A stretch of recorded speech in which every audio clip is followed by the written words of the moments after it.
What is the biggest misconception about you from Married at First Sight?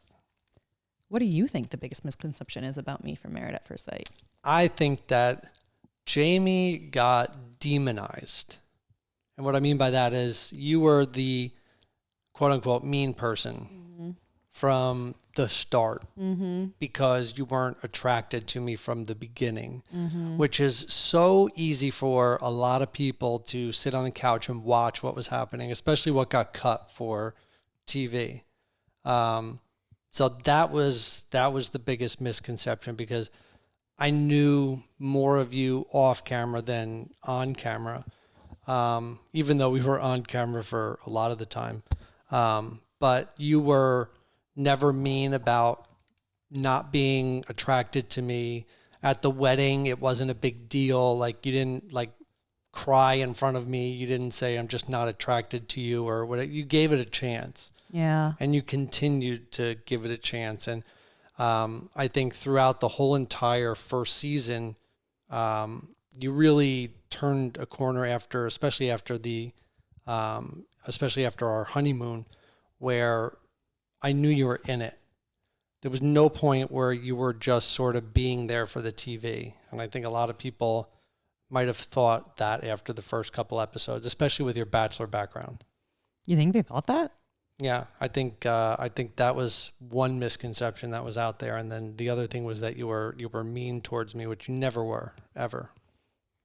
Yeah, those are definitely, I just try not to even try to defend yourself. Like, there's no point in defending yourself to people who think what they think. I did try, and then you taught me. What doesn't matter? Like, stop. Are you going to have them over for Thanksgiving? Yeah, he taught me that and even like when I try really hard to develop friendships and like meaningful relationships. And, I really wanted to be very, very close with the girls on my season. And so I would try to hang out with them and try to be in touch with them. And well, A, we're all adults living different lives, but B, we don't have a ton in common. And so at this point, I'm living in New Jersey and they didn't necessarily show the same effort that I was showing. And so Doug was like, why are you trying? And I was like, because I think it'd be really cool if we were all really good friends.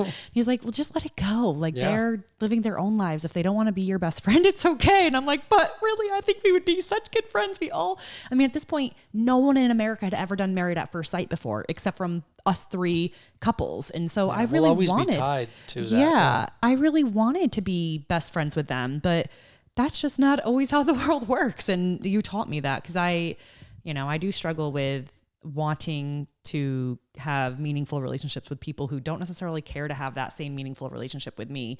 And I wonder if it's like straight from like my childhood, like with my mother, where I've been begging this woman to like, have this mother-daughter relationship with her. And I just don't give up. I just don't know when to give up and to just like let it be.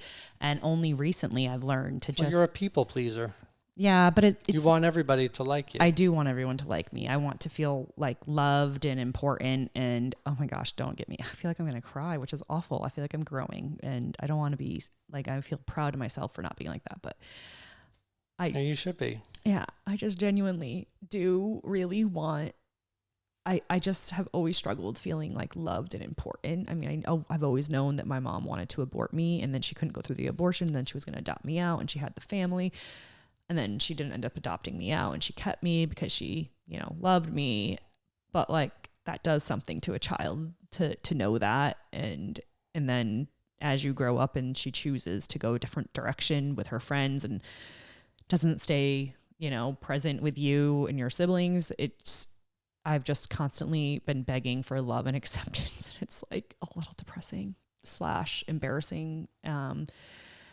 But I think I just have always like really tried to make meaningful friendships and try to get people to like me. And not everyone's going to like you though. And that's okay. No, but you're really good at it and you're genuine about it. Yeah. It's not a desperate thing. You don't do it out of desperation. It's just you do it because you want other people to be happy and to be happy around you. Yeah. And that is really, it's amazing that you do that. I put so much effort into it though, and it's More effort than a lot of people do. But I've realized, thanks to you, that I shouldn't put that effort into the people who don't reciprocate it. But what I've discovered is that no one reciprocates it, you know? Yeah. But I mean, the people that are going to be around you are going to want to be around you. And honestly, even if it's like only a handful of people, it's better to put your energy there than with people that just don't care about you and you're just trying to get them to care about you, even if it's your parents or your family, you know?